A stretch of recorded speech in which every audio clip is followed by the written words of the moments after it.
Yan, so hindi ko na nakuhanan yung ano, hindi ko na nakuhanan yung paano paglagay. Gagawin ko na lang muna. Since na-order, ginawa ko na to dati, na-order na kasi. Ano ko na lang, follow up na lang natin.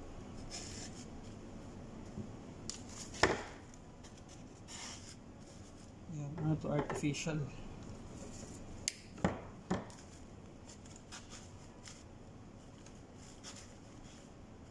Diba? Ito yung, ang design ngayon is ano, parang nakasabit yung teddy bear dito.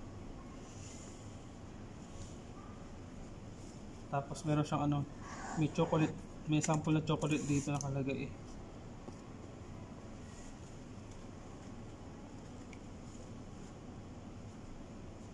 Yun. May chocolate dito, tapos ano to?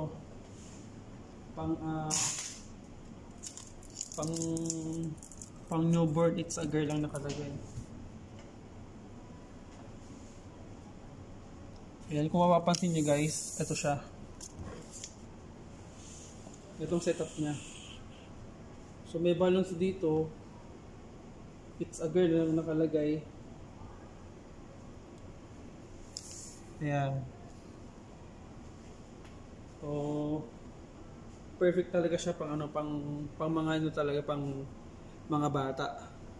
Lalo na may teddy bear tsaka ano. Iba-iba kasi design namin yun eh. So ang design namin dito is pwedeng ganyan-ganyan lang. Thank you.